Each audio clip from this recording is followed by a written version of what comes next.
Baik, selamat malam. Assalamualaikum warahmatullahi wabarakatuh. Waalaikumsalam. Ya. Bang Jainal Abidin eh, dan juga Bang Nazriel Nazar. Udah saya panggil abang aja di sini. Lo semua memang Kasih. abang kau kami ini. Kita Nanti kualat kita sama Ban Nasar nanti. kualat kita. Iya. Tidak, tidak. Terima kasih hari ini tanggal 1 Februari ya 2023 menginjak bulan kedua di tahun 2023, masih 1 tahun lagi kita pesta demokrasi. Kali ini Kang Hadi Konsien mendapatkan eh, tamu yang terhormat ini dan pandangan-pandangannya sangat luas ya tentang bagaimana organisasi yang tentu seumur Republik ini yaitu Ikatan Dokter Indonesia ya. Nah, Dokter Zainal Abidin dan Dokter Nazriel Nazar ya. Ini abang-abang saya yang betul-betul konsen. Saya banyak belajar bagaimana uh, tentang tentang IDI ya, Ikatan Dokter Indonesia yang alhamdulillah masih tetap kita di bawah payung besarnya yang melindungi kita. Mudah-mudahan ke depan tambah gesit dan tambah bernas dalam melindungi rakyat tentunya. Protecting the people ya, meminjam istilah Rob Menaldi. Dan guidance is the doctor Ya, ya. dokter. Ya. Nah, Bang Jainal dan Bang Nazar, ini di akhir-akhir ini kita eh, diributkan tentang tanggapan-tanggapan daripada eh, Menteri Kesehatan Pak Budi Gunadi Sadikin ya, di mana di dalam satu acara, tapi tidak di dalam acara Forkom saja, tetapi di luar acara pun beliau selalu ya kalau saya memandangnya opini pribadi ya out of the box, tetapi out of the box-nya itu apa kurang memahami atau bagaimana. Ada beberapa poin yang saya minta tanggapan daripada Bang Jainal dan Bang Nazar. Tentu ini kita kerucutkan menjadi 3 poin saja ini. Ketika beliau itu di konsultasi di DPR ya, nah itu Komisi 9 kalau nggak salah. Nah, ini bagaimana sih tanggapan-tanggapan dari para senior ini, rekomendasi dari ID, yaitu ini berupa mulainya dari surat keterangan dari perhimpunan ID yang mengeluarkan rekomendasi sehingga dianggap menghambat dalam penerbitan SIP dokter. Beliau juga mengatakan di satu forum DPR itu menjadi kayak keluh kesah. Beliau ini pemerintah tapi nggak bisa mengatur juga, semuanya disalahkan ID ya. Mungkin kalau memangnya ini lebih baiknya kita mengingat dulu nih kata-kata beliau. Mungkin saya mohon izin ya, ini kita putarkan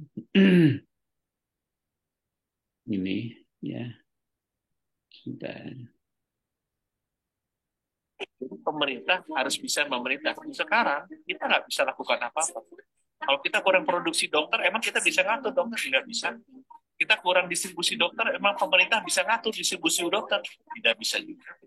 Kalau misalnya ada rame, misalnya rebutan kompetensi antara penerbitan izin untuk praktek, kita bisa ngatur? Tidak juga. Jadi saya bingung kalau misalnya ada asosiasi radiologi kemudian berikut, kemudian kita suruh ngatur, ya kita tidak punya wewenang untuk ngatur. Jadi saya rasa itu seharusnya ada di pemerintah.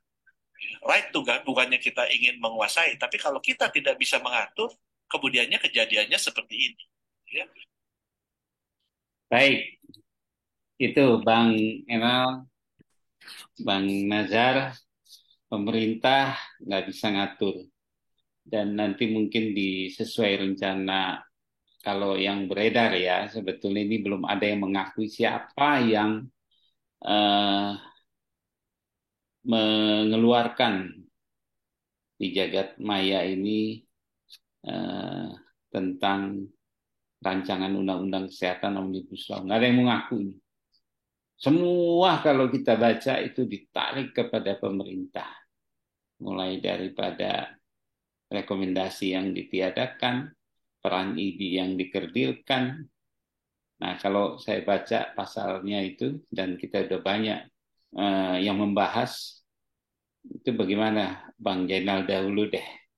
Ini yang harus bisa memberikan pandangan bagi teman-teman seluruh dokter di Indonesia, dan terlebih untuk masyarakat, bahwa keberadaan ini, IDI, Ikatan Dokter Indonesia, yang seumur Republik ini tiba-tiba harus terkesan digoyang sana-sini oleh Menteri Kesehatan sendiri. Silakan Bang Enal, pandangan. Tadi bisa saya perlihatkan Siap, bisa, sudah bahan saya. saya jadikan ke host ya.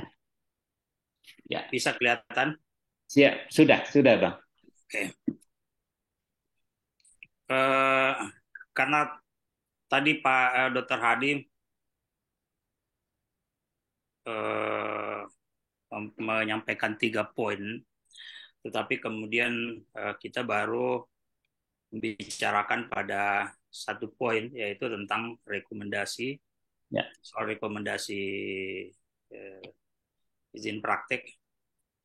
Maka mungkin nanti saya akan menyampaikan satu persatu. Ya, siap. Pelan-pelan aja. Sebelum memulai, saya akan mengutip pendapat Bernard Knight ini. Saya baca di bukunya Dr. Karkono. Saya ambil saja bahasa Indonesianya.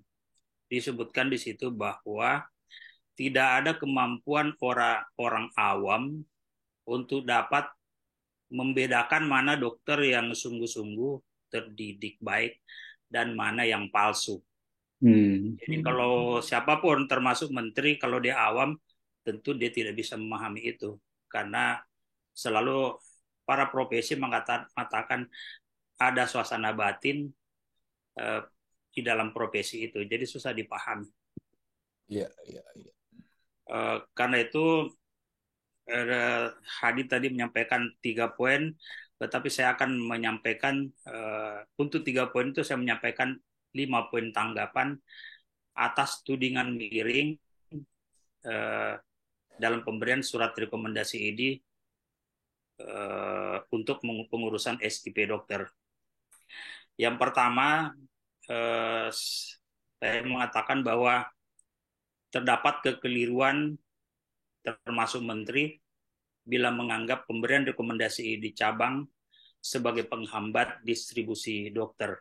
Ya. Pada acara di minggu malam kemarin, saya sudah sampaikan bahwa sejarah terlibatnya ID di dalam pemberian rekomendasi izin praktek dokter yang ingin mengurus surat izin praktek itu dimulai pada tahun 1981. Itu juga atas permintaan Menteri Kesehatan melalui SK Menteri Kesehatan. Jadi bukan keinginan ID untuk meminta bagian atau minta pekerjaan itu. Tetapi kemudian ID mengambilnya sebagai tanggung jawab profesi. Pertama, saya bicara tentang kekeliruan ini. Yang pertama adalah pemberian rekomendasi itu tidak terkait dengan penempatan dokter, lokasi tempat praktik dokter, dan asal muasal dokter. Mengapa di dalam rekomendasi itu tidak dipersoalkan itu? supaya ID cabang tidak terlibat pada persoalan pidikasi, like and dislike. Jadi itu dalam surat izin rekomendasi itu selalu menghindari itu. Jadi kalau ada yang mengatakan menghambat itu juga tidak betul. Yang kedua, alasan kedua, pengurusan rekomendasi ID terjadi setelah dokter itu didistribusikan ke daerah. Jadi mendahului permohonan distribusi itu belakangan. Permohonan izin praktek itu belakangan. Distribusi itu mendahului permohonan izin rekomendasi itu. Surat rekomendasi itu. Jadi mungkin ada kesalahan orang menganggap bahwa surat rekomendasi itu dikeluarkan oleh pusat, oleh PBID. Sehingga menghambat orang ke daerah. Kalau tidak keluar itu, maka dokter itu tidak bisa ke daerah. Padahal rekomendasi itu keluar di daerah. Setelah dokter itu berada di daerah, didistribusikan. Jadi, kalau disebut bahwa itu menghambat distribusi dokter, poin kedua juga menyanggah bahwa itu tidak betul. Yang ketiga, pemberian rekomendasi itu dimaksudkan untuk memberi jaminan bahwa dokter dan dokter spesialis pemohon, saya sebut lagi pemohon atau pemohon rekomendasi, memang benar adalah dokter kompeten, bukan dokter palsu, dia kompeten dan tidak sedang bermasalah secara etik, disiplin maupun hukum. Yaitu rekomendasi itu memberi jaminan. Jadi ini di situ memberi jaminan. Memberikan rekomendasi artinya memberi jaminan. Kemudian yang kedua, pemberian rekomendasi juga sebagai bukti komitmen ID untuk ikut memantau praktek dokter dalam sehariannya. Itu komitmen di situ, walaupun tidak disebutkan, tetapi itu adalah bentuk komitmen. Inilah 4 alasan untuk membantah kekeliruan dari pernyataan itu. Apapun, siapapun yang mengeluarkan, walaupun dari mulut dari Menteri Kesehatan. Iya. Mungkin itu yang perlu saya sampaikan. Dan saya ingin sampaikan bahwa baru pertama kali ini ada Menteri Kesehatan yang mencoba bermusuhan dengan mitranya, yaitu organisasi profesi. Tidak pernah sebelumnya ada bahwa organisasi profesi kadang-kadang berpolemik, berbeda pendapat dengan Menteri Kesehatan itu biasa. Tidak masalah, karena memang organisasi profesi itu independen, mandiri, dan tidak berada di bawah Kementerian Kesehatan. Bukan bawahan menteri, sehingga independen untuk menyampaikan pendapat profesinya. Tetapi kemudian tidak menjadi bermusuhan. Dan sekarang ini dimusuhi.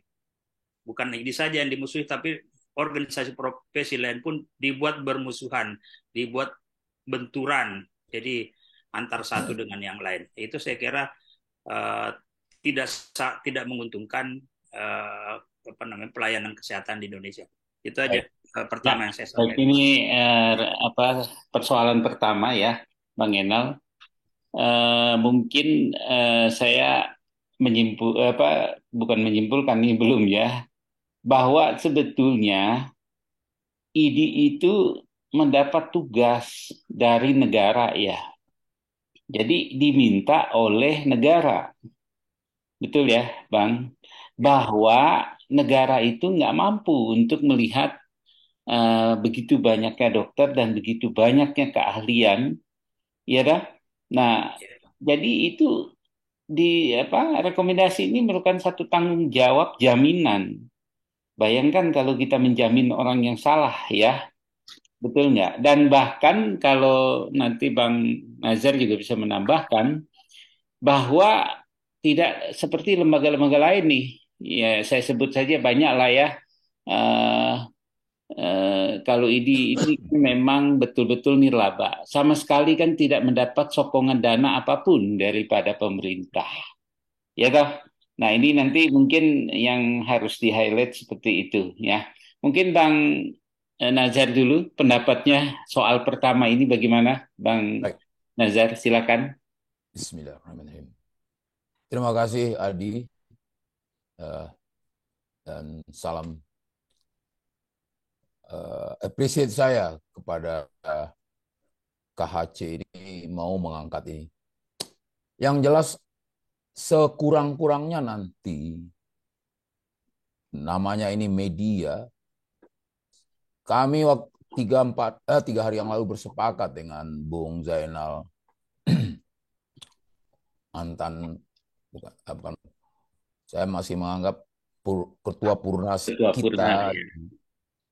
Ya, saya nggak senang bilang mantan, saya lebih senang ketua Purnas. Karena buat saya siapapun juga itu adalah sesuatu yang perlu diapresiasi. Nah, yang saya sederhana saja.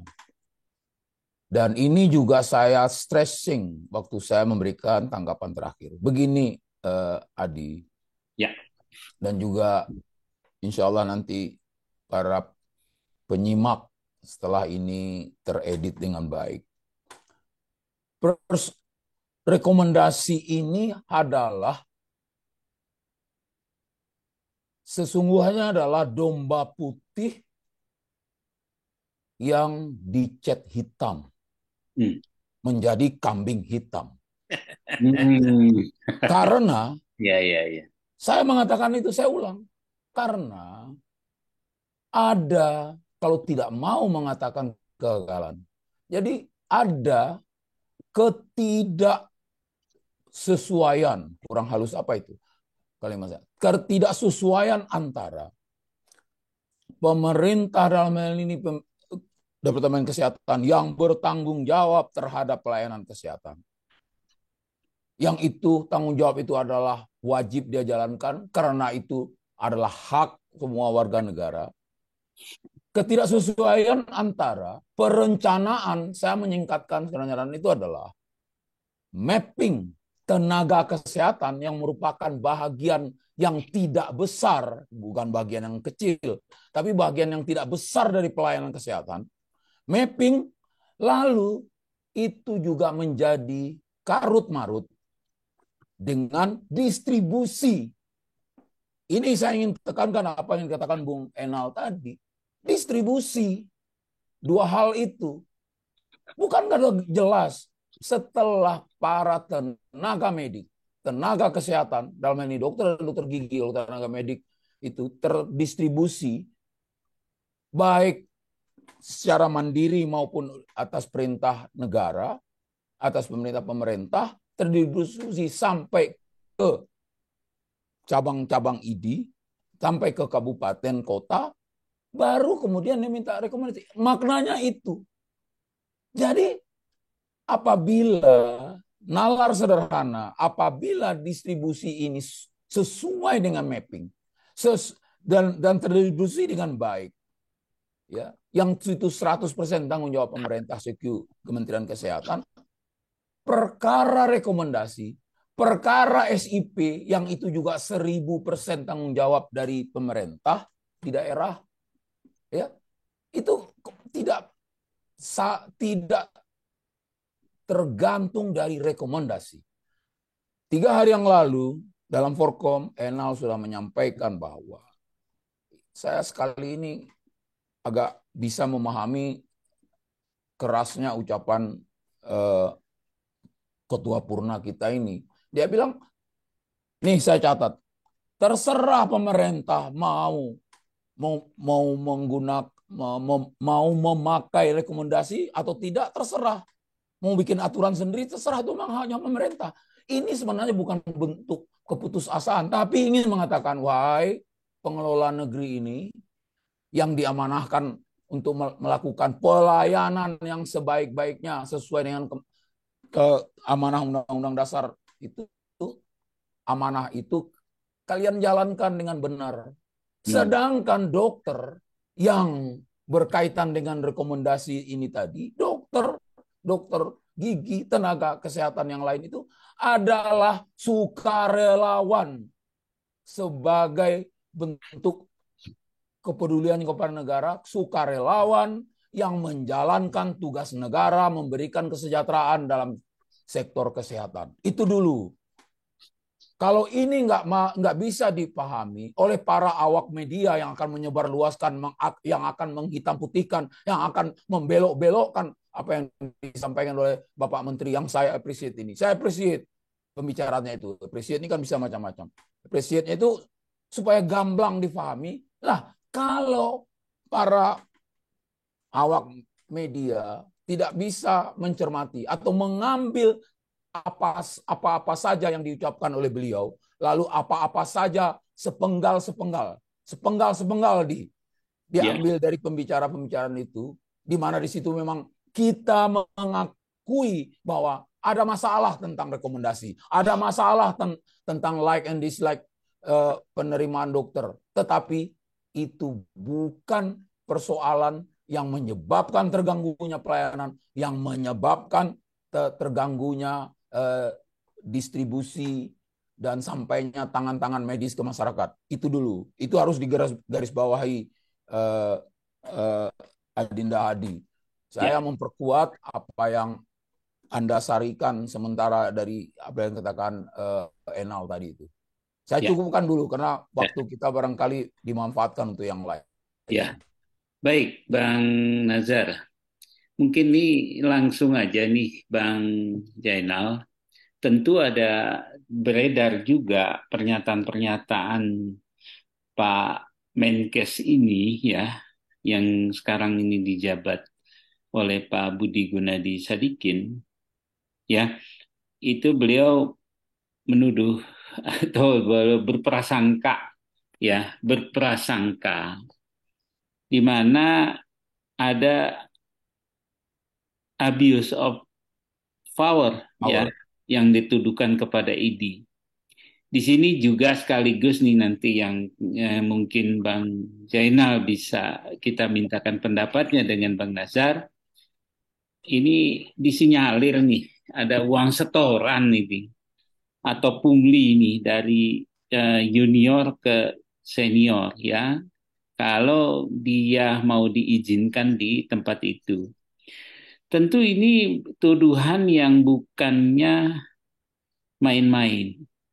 Ya, saya mengatakan bukannya memang ada, tetapi saya belum pernah mendapatkan itu. Tapi khususnya kalau di Banten, nggak tahu nanti Bang Nazar pengalaman adakah pengaduan seperti itu ketika menjabat sebagai Biro Hukum Pembinaan Anggota yang Abang jabat selama ini berapa periode jabatan itu. Nah, mungkin Bang Enal saya minta pendapatnya dulu nih soal pungli dan sekaligus juga tentang tuduhan abuse of power, padahal semuanya itu diberi tugas oleh negara nggak mampu menilai, sekarang mau diambil lagi. Ini tentu kita kalau para dokter yang bilang seperti ini, kita ini dibilang kehilangan job ya Allah. Mungkin ini yang Bang Enal bukan mantan ya, ketua Purna 2 periode sebelumnya. Mungkin apakah karena memang betul-betul ini ada perbedaan dari hubungan mitra paling besar loh, Ikatan Dokter Indonesia dengan Kementerian Kesehatan. Bahkan DPR pun harusnya dokter-dokter yang tergabung di dalam Ikatan Dokter Indonesia ya, itu harusnya juga bisa memberikan pendapat yang menurut salurannya benar. Kalau ada masalah, berikan laporan itu, beri tugas ketua umum berikut jajarannya untuk menindaklanjutin. Kalau ini kan sebetulnya Bang Jainal nih, saya ini dulu ya, dari sisi hukum ini prasangkaan buruk. Tentu secara hukum itu ada sisi yang harus dibuktikan. Saya mungkin belajar ya Bang Nazar juga ya, saya diajari siapa yang membuat tuduhan Beliau Ya juga harus membuktikan. membuktikan. Nah, ini kan ada Tadi. di .com itu ya, Ya. KPK ini sudah mulai, entah itu tulisan benar atau tidak, memang KPK segera akan memanggil. Wallahu alam ya, saya nggak begitu memahami ya, kecuali memang ada state langsung video dari anggota KPK, ya baru saya percaya ya, Bang Jainal ya. Mungkin Bang Jainal silakan mungkin beri keterangan buat kita para dokter dan masyarakat nih. Silakan Bang Jainal. Eh, Makasih Kang Hadi. Ya. Kalau video yang tadi diputarkan tentang pernyataan Menteri Kesehatan yang bingung, Bingung ya beliau. saya tidak tahu kalau ada menteri tiba-tiba bingung, padahal itu urusannya dia sendiri. Ya, ya Bang. Itu mungkin saya belum pernah mendapatkan ada Menteri Kesehatan ngomong seperti itu.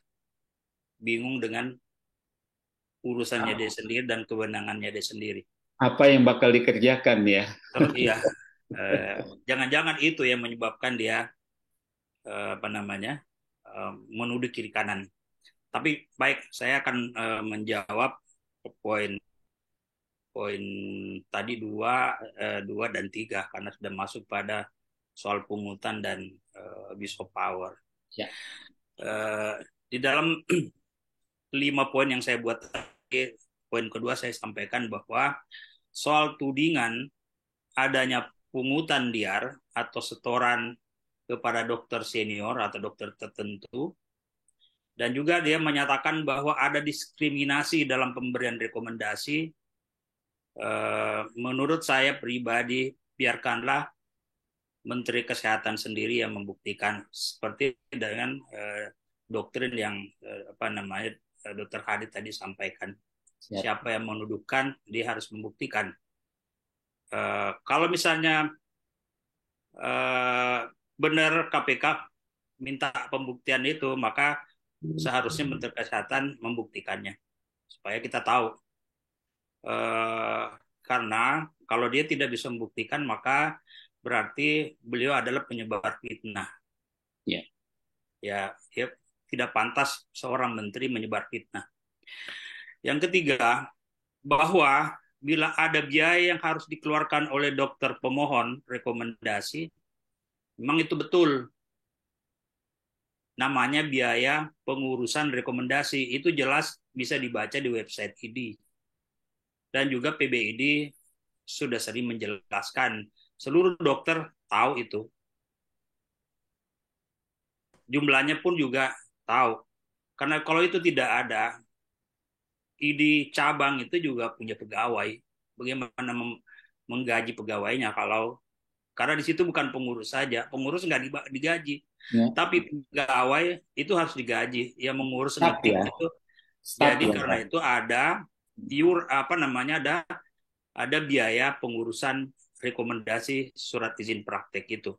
Ya. Di mana-mana ada, sampai kelurahan pun ada juga. Kalau kita minta keterangan KTP itu, kalau kelurahan ada, kadang-kadang kita diminta juga, kecamatan juga kadang-kadang. Jadi ada di instansi pemerintah juga ada. Ya. Itu benar adanya, tetapi itu bukan pungutan liar, kan itu resmi oleh organisasi. Diputuskan di muktamar ya. Ya, betul. Benar ya. Kemudian yang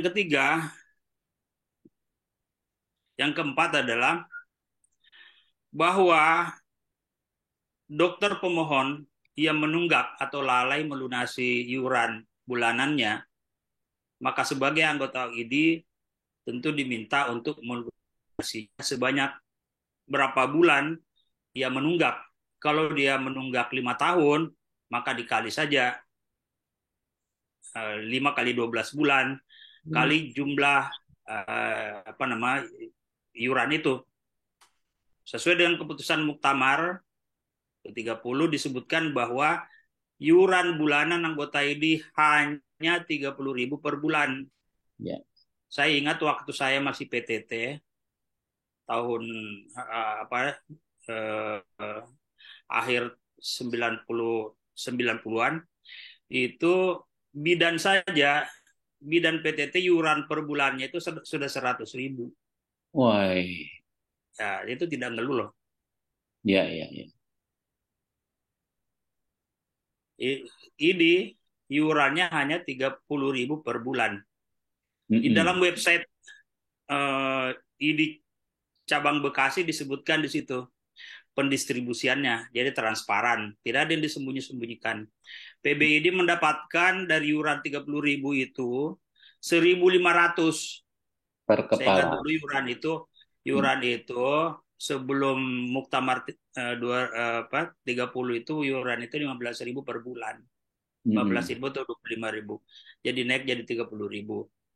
Hanya 1.500 untuk PBID, ke ID wilayah 3.000 dan 25.000 ke Cabang. ke cabang, 25.500 ke cabang. Mengapa cabang? Banyak karena di sana banyak operasional. Ya.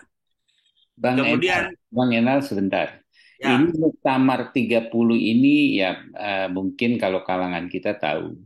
Perlu kita tahu bahwa Muktamar 30 itu di Aceh itu lebih kurang 1 tahun yang lalu ya Bang. Baru 30.000 loh. Ya, per bulan per kepala. Kita mau ya peserta Muktamirin aja ingin pengurus menawarkan menaikkan setara bidan mungkin sekarang ini lebih besar dari itu, rasanya ID itu masih bijak untuk mengetok palu di angka 30.000 per bulan. Bukan Bang eh, Nazar juga tahu lah ya waktu di Aceh seperti itu ya. Nah, Ya. ya silakan terusin dulu nih Bang Jainal. Kemudian yang kelima, soal tudingan abuse of power. Tentu yang menuding kembali harus membuktikannya. Ya. Jadi kalau disebut ada penyalahgunaan kekuasaan atau penggunaan salah kekuasaan, silakan dibuktikan. Namun power ID itu ada dasar pijakannya. Ada dasar pijakan ID di dalam mengeluarkan rekomendasi. Dan itu kuat. Jadi kalau minta kekuatan, memang ada kuatnya. Yaitu Undang-Undang Nomor 36 tentang Kesehatan. Yeah. Kalau tahun 1981 hanya SK Menteri Kesehatan, kemudian tahun 2004 itu menjadi bunyi pasal Undang-Undang Kesehatan. Jadi diangkat naik ke situ. Jadi bukan lagi keinginan menteri, tetapi keinginan negara agar ID ikut serta di dalam pemberian rekomendasi izin praktik dokter. Kemudian juga di Undang-Undang Praktik Kedokteran juga ada. Itu juga keinginan negara, bukan keinginan Menteri Kesehatan. Apalagi keinginan ID untuk berkuasa, tidak. Tetapi pemberian negara atau permintaan negara, pemberian kewenangan negara kepada ID untuk menggunakan rekomendasi itu dengan dua kepentingan tadi, menilai atau memberi jaminan, yang kedua memantau praktik dokter secara sehari-hari. Jadi saya kira itu bukan abuse of power, memang powernya kuat karena itu diberikan oleh undang-undang. Jadi itu pandangan saya. Jadi kalau disebut penggunaan kekuasaan atau merasa super body, menurut saya tidak, karena memang undang-undang yang memberikan. Jadi harus kuat karena undang-undang. Kalau orang diberi bintang jenderal itu harus kuat memikul bintang itu.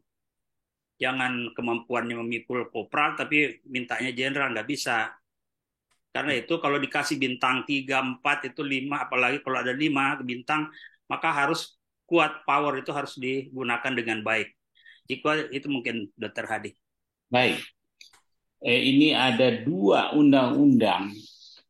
Bayangkan 2 undang-undang yang memerintahkan kita, para pengurus ID, Ikatan Dokter Indonesia, tentu di sini adalah organisasi asosiasi yang bernama ID. Ya, kalau di Undang-Undang Praktek Kedokteran diulang lagi pasalnya, jelas adalah Ikatan Dokter Indonesia.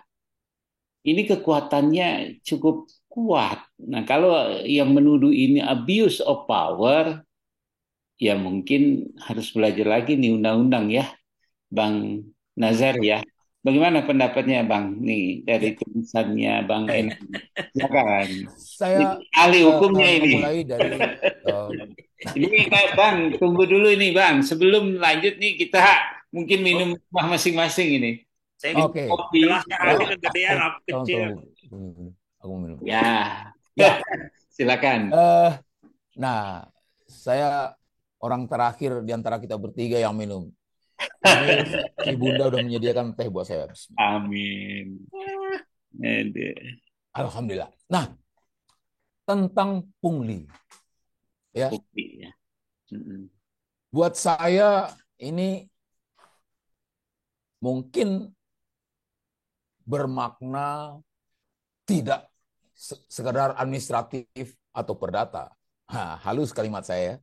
Buat saya ini tidak bermakna hanya slip of the tongue atau civil act atau perdata. Ya, kita bertiga sekurang-kurangnya udah paham kalau buat saya bukan itu. Ya, tidak saja dalam hal ini Pak Budi sebagai menteri yang menjadi komandan dalam pelayanan, termasuk juga komandan kita, itu tentu kalau sudah menyampaikan itu, baik di forum parlemen maupun dalam pembicaraan dengan kita, itu tentu punya data.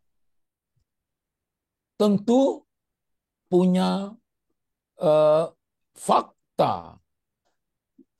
Walaupun 2 kali beliau mengalasnya, tapi katanya yang mengadu kepada saya catat itu, yang mengadu kepada saya, minta jangan disebut-sebut atau dibicarakan tentang pungli.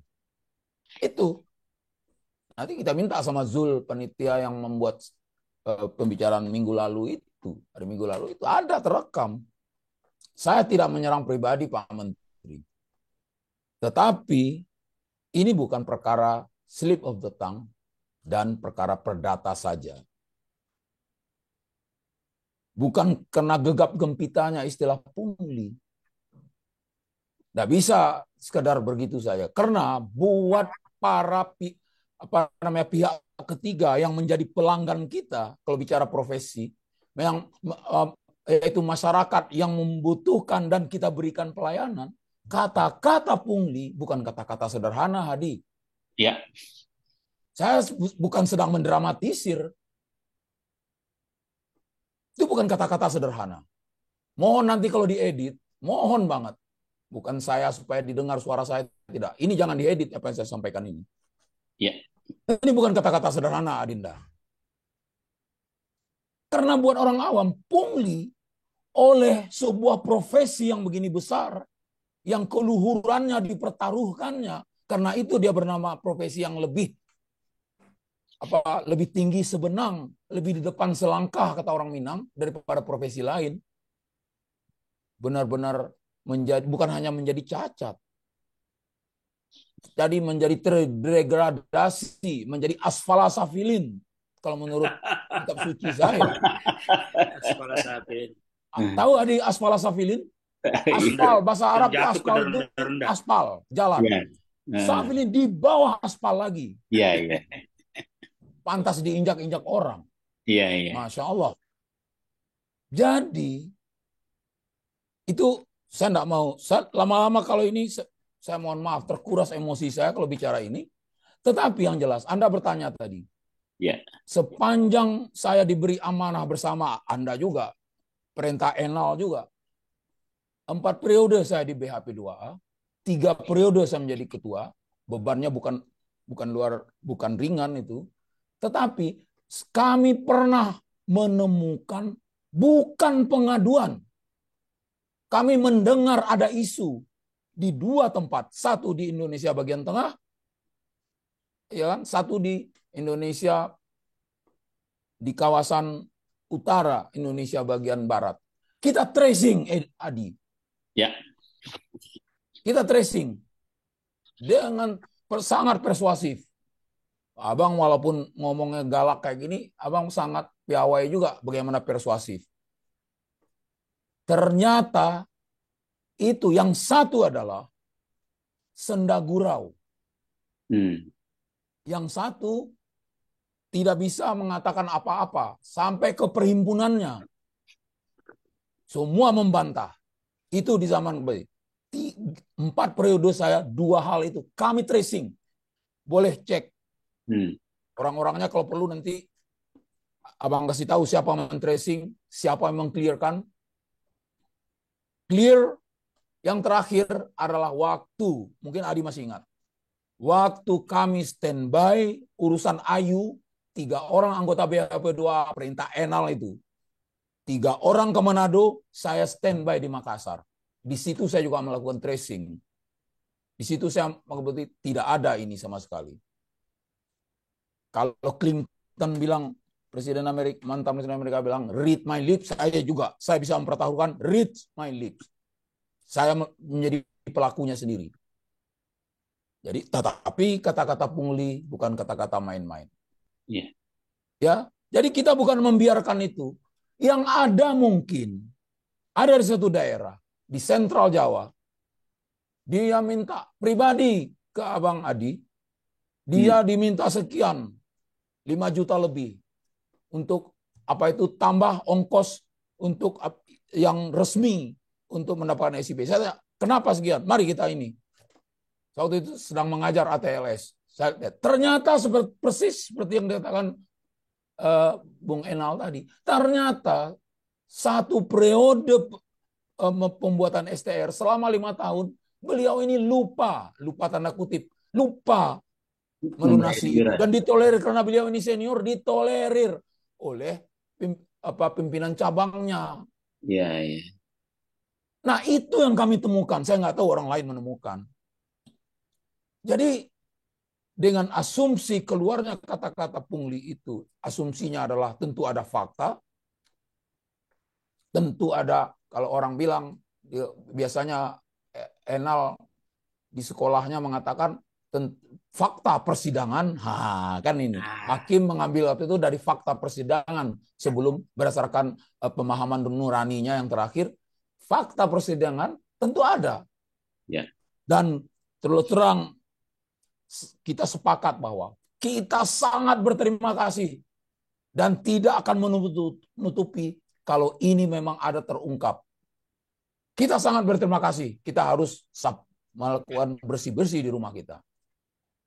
Tapi yang jelas itu saya rasa tidak pantas lagi dieret-eret sehingganya seakan-akan itu memang adanya. Nah, yang sedikit lagi tentang abuse of power. Tadi sudah diterangkan jelas-jelas. Bukan hanya 3 undang-undang, malah 4 undang-undang tambah 1 PP. Tambah 2, tapi yang abang baca baru 1 permen. Permen nomor 36 kebetulan. Dalam itu ada.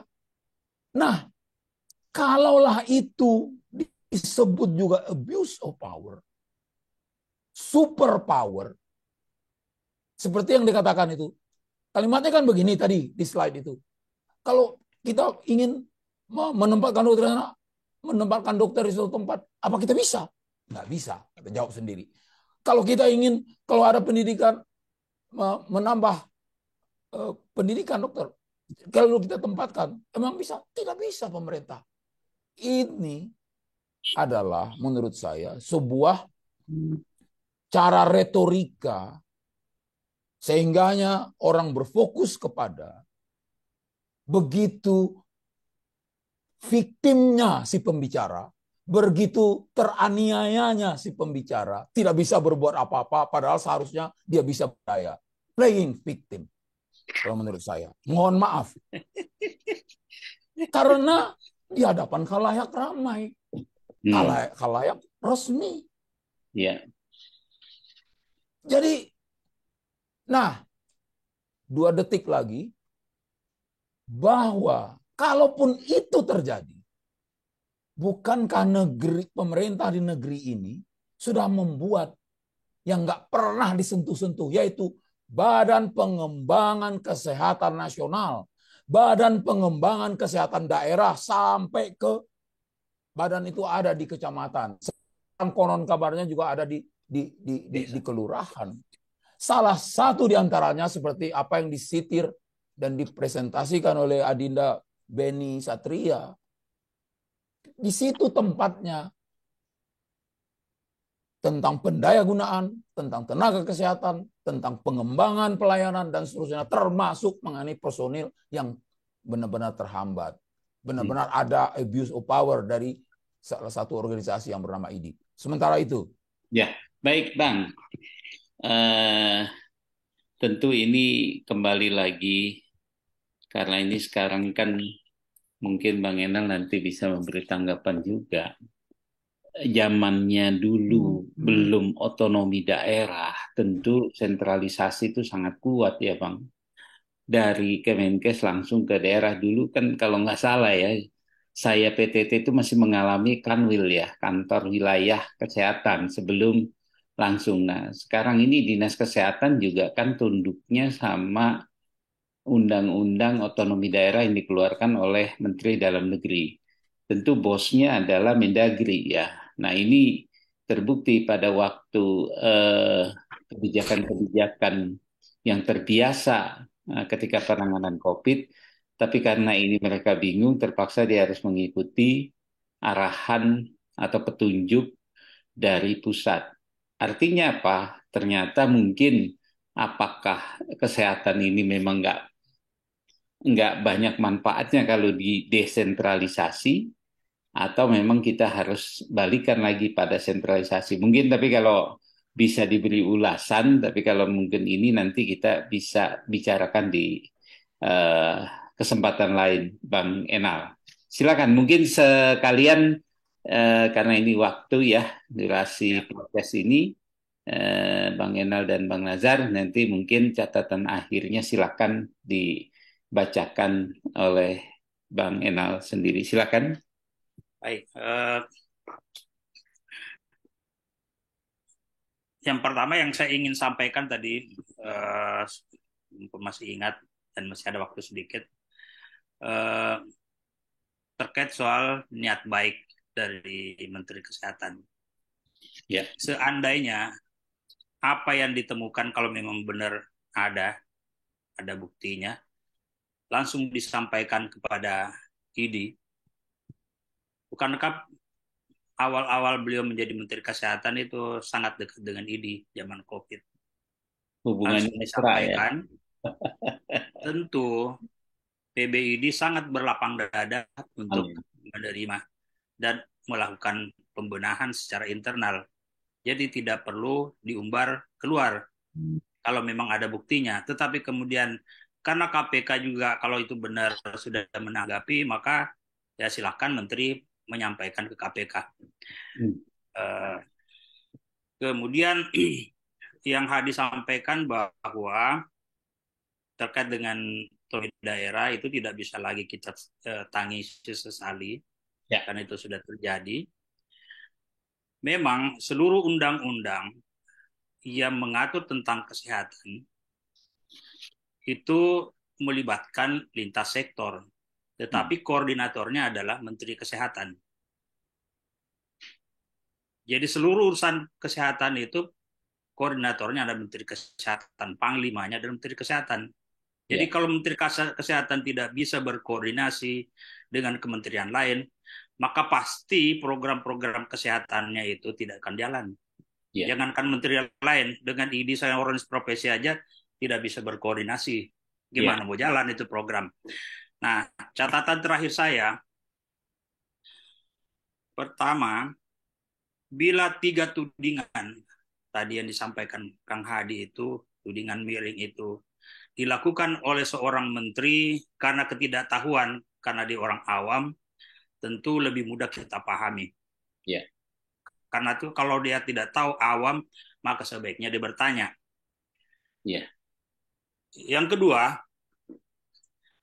Tetapi bila persoalan itu terjadi atau tudingan itu karena dimaksudkan untuk melemahkan posisi ID, apalagi dengan munculnya pernyataan beliau yang seolah-olah membenturkan antara profesi ID dan profesi perawat.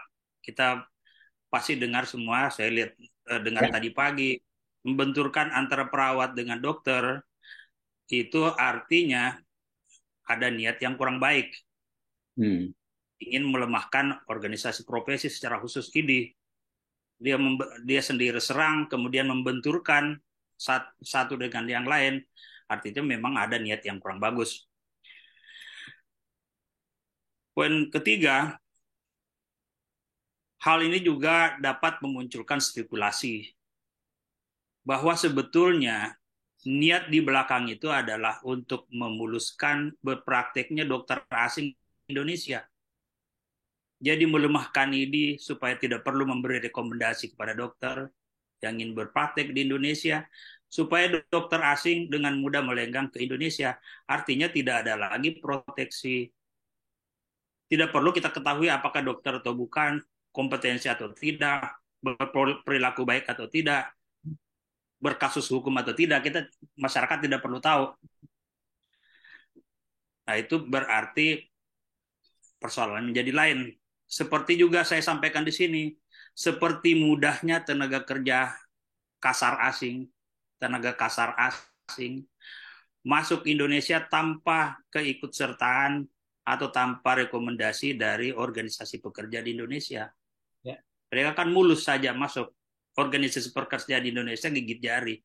Padahal tenaga asing kasar yang masuk Indonesia, di Indonesia juga tidak kurang yang bisa melaksanakan itu. Apakah itu yang kita inginkan? Tentu kalau itu persoalannya, tentu kita semuanya harus bersuara kritis sebagai organisasi profesi juga yang anggotanya sarjana, intelektual, cendekiawan.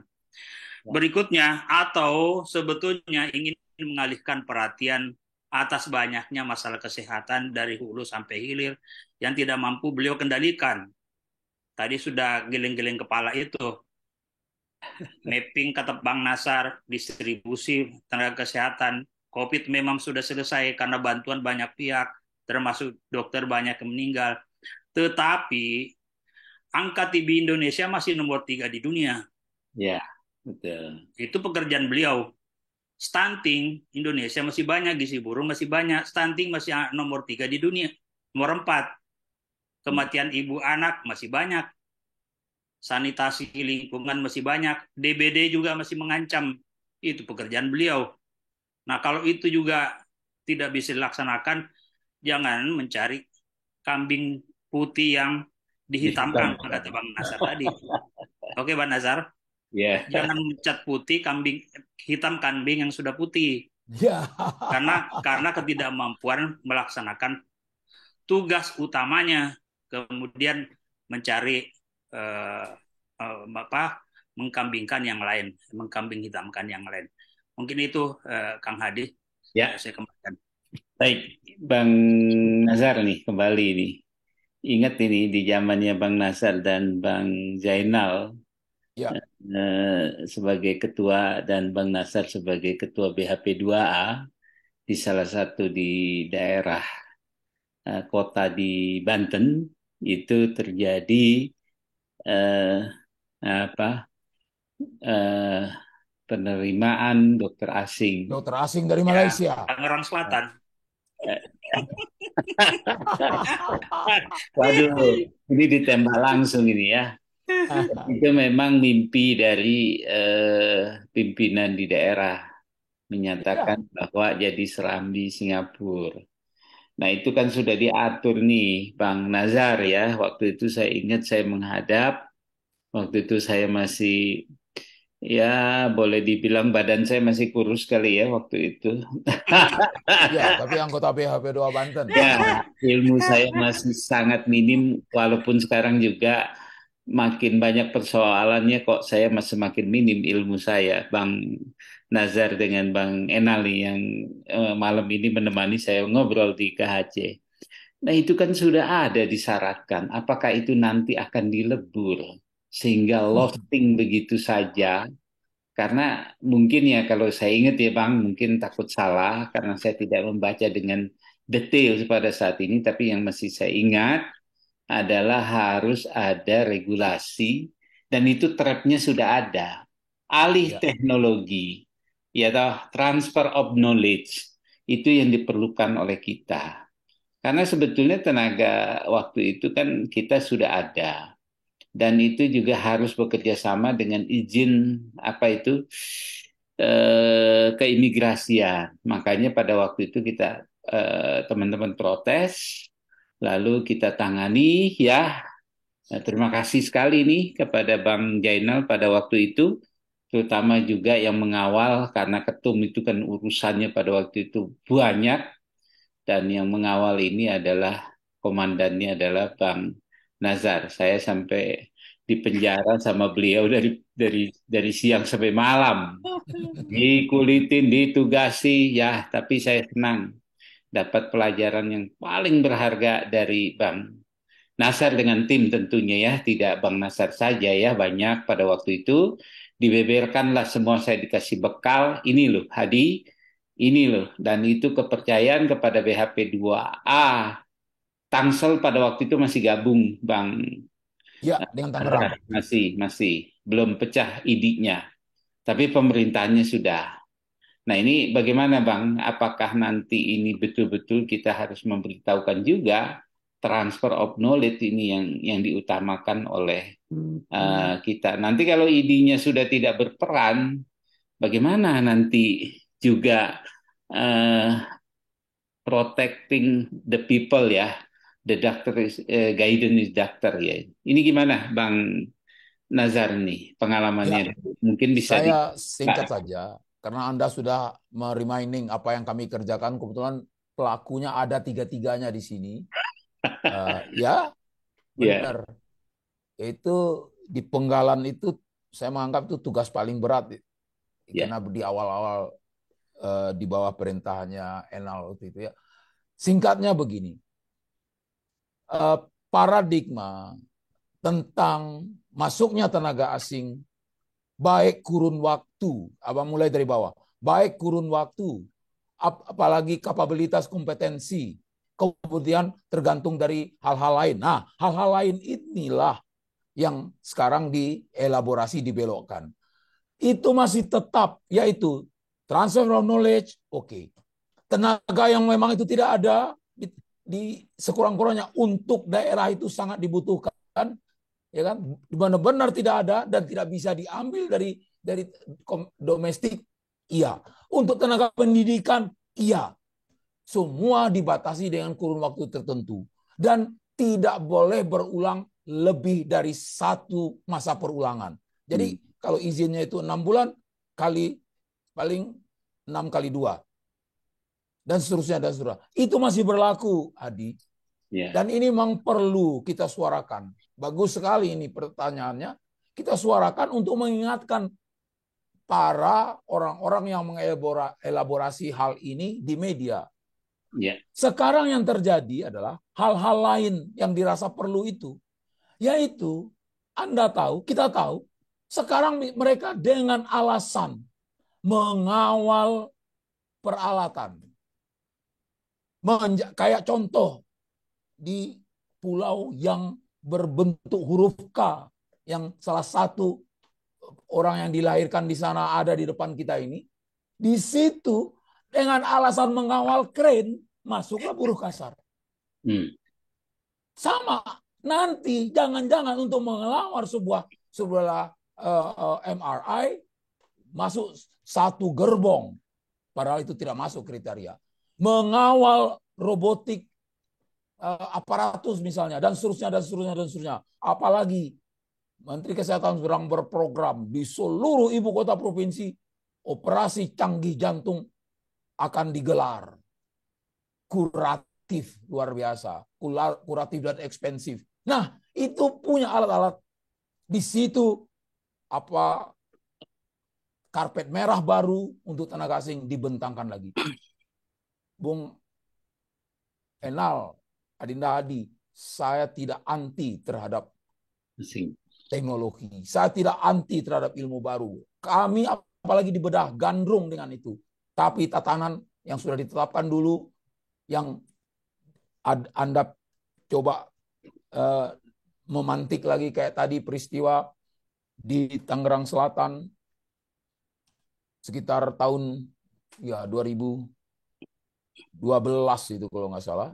Itu 2014. Itu sangat-sangat perlu kita ulang-ulang kembali untuk diingatkan. Bukan untuk kita. Diingatkan untuk pemangku kepentingan, terutama pembuat kebijaksanaan, dan juga terhadap pihak ketiga yang kita layani. Karena apa? Nanti segala bentuk testimoni, saya ulang, segala bentuk testimoni yang mendampingi kecanggihan alat itu menjadi sebuah keabsahan, memboncengnya segerbong sampai 1000 gerbong tenaga-tenaga yang sesungguhnya tidak dibutuhkan. Itu komentar saya. Baik, itu sudah di-highlight oleh Dr. Jainal ya. Memang itulah nanti ini perjuangan panjang. Mungkin Dr. Jainal, karena kita akan mengakhiri ini, berfoto, share screen-nya bisa di stop supaya gambarnya kelihatan bertiga ini. Kang Adib, ya. Ada satu poin yang tadi Bang Nasar lupa sampaikan terkait dokter asing itu. Saya masih sempat membuka berita yang terkait dengan Tangerang Selatan itu tadi pagi. Ada tambahan sebetulnya di situ bahwa harus ada permintaan dari institusi pendidikan kedokteran. Oh iya, betul. Organisasi profesi dan Kementerian Kesehatan. Jadi bukan atas permintaan daerah itu sendiri. Ya. Kemudian tenaga dokter asing itu selain tadi punya keahlian yang tidak dimiliki dokter di Indonesia dan dibutuhkan oleh masyarakat, harus memiliki STR dan SIP sementara. Apa makna dari STR, SIP sementara? Selesai alih teknologi itu terlaksana, maka dokter itu harus kembali ke negaranya masing-masing. Mungkin itu yang tambahan dari saya. Ya, ada pertanggungjawaban hukum lah istilahnya gitu ya. Nanti mungkin kita akan bicarakan di lain kesempatan Bang Emal dengan Bang Nazar gitu ya. Insya Allah. Ya, ini mohon di stop share screen-nya Bang Jainal, bisa supaya kita bisa berfoto ini. Oh iya benar. Ya. Oke. Mungkin dari diskusi yang hampir 1 jam malam ini, bahwa apakah ini memang merupakan kalau saya meminjam istilahnya kotak Pandora, mungkin Abang Enal dengan Bang tapi saya Bang Nazar ini secara hukum membenarkan tadi apa yang dikatakan oleh Kemenkes menurut pendapat Abang ya, semuanya bahwa ini memang dia harus membuktikan ya, karena bagaimana kita akan membuktikan wong dia aja nggak mau kasih tahu, kan susah ya, dan KPK juga ada meminta ya. Mungkin kesimpulannya bahwa bila ada persoalan, lebih baik Kemenkes itu bertulis surat secara resmi, laporan itu harus dibahas secara tertutup mungkin, silakan, dan itu kita lakukan seperti yang dilakukan oleh Bang Nazar.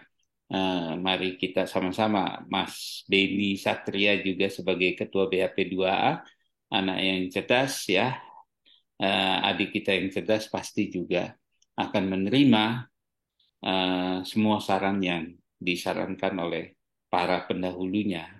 Tentu hanya organisasi ini yang jangan dibilang tidak pernah ada yang ditindak. Banyak ya Bang ya, bahwa banyak. Mendisiplinkan etik. Tentu kita etik ya, kalau disiplinkan MKDKI. Tapi itu juga bertanya kepada organisasi profesi. Walaupun beliau itu bagian dari KKI, KKI itu pasti dianggap independen. Bagaimana bisa independen kalau semuanya ditarik ke kementerian? Itu yang berbahaya. Jadi mungkin saya tidak tahu ini tepat apa tidak, ya. Pandora itu sangat terkejut dan menyesal atas apa yang telah dilakukannya. Dia kemudian melihat ke dalam kotak dan menyadari bahwa ternyata terdapat satu hal yang tersisa dan tak terlepas dari kotak tersebut. Apa itu? Yaitu harapan. Harapanlah satu-satunya hal yang dapat menenangkan manusia dari penderitaan yang mereka alami. Ya tentu perseteruan antara pejabat publik dengan organisasi profesi itu sama-sama ditujukan untuk kemaslahatan bangsa. Tapi jangan sampai perseteruan ini diteruskan menjadi sangat beruncing dan juga rencana Undang-Undang Kesehatan Omnibus Law yang melebur semuanya. Bayangkan kalau ini terjadi, pasti kesehatan masyarakat susah terlindungi. Hanya dasarnya mempercepat, memotong dan memangkas birokrasi. Jangan-jangan malah nanti lebih ribet dan pertanggungjawaban etik moralnya sangat tidak ada. Karena yang mengetahui dokter itu salah tadi, mungkin Bang Enal mungkin diulangi lagi kata-kata siapa Bang yang diambil dari buku Kartono Muhammad. Mohon ya, apa Bang kata-katanya? Bahwa dibacakan saja bahwa ya tidak ada kemampuan pada orang awam untuk membedakan mana dokter yang sungguh-sungguh terdidik baik dan mana yang palsu. Ya. Demikian pernyataannya dalam bentuk terjemahan. Seluruh administrasi menurut yang Bang Nazar katakan, mungkin kita aja masih ketipu. Tetapi sama-sama dokter, untuk mengetahui dia yang palsu apa itu pasti kalangan kita sendiri. Yang tahu. Gimana jadi? Kalau ID ditinggalkan oleh Kementerian Kesehatan, efeknya adalah bagi tidak adanya protecting people and doctor guidance. Mungkin itu Bang Jainal yang sudah presentasikan diskusi malam ini sangat baik, appreciate Bang. Juga Bang Nazar yang ikut membahas, mungkin di lain waktu apa yang kita temukan dari diskusi ini ternyata membutuhkan waktu 1 jam bersama Kang Hadi Konsien. Terima kasih Bang Zainal Abidin, Bang Nazar. Ini dua orang ini yang saya sangat hormati. Ya, tentu para senior yang lainnya nanti di dalam apresiat berani bersuara. Ya, kalau kita membiasakan diri bersuara itu bukan berarti melawan pemerintah, tapi meluruskan apa yang keliru. Ingat bahwa kita ini adalah orang yang baik, berusaha baik ya, mungkin berusaha baik. Kalau kita diam orang lain salah, itu kita yang salah. Karena kita yang paling tahu, Pak. Terima kasih, selamat malam. Assalamualaikum warahmatullahi wabarakatuh. Salam sejahtera buat kita semua. Buat pemirsa Kang Hadi Konsien juga, terima kasih. Nanti rekamannya bisa kita saksikan. Terima kasih, Bang. Tetap bersuara jernih, Kang Hadi Konsien. Kritis, Pak. Organisasi profesi itu harus kritis, karena isinya orang cendekia.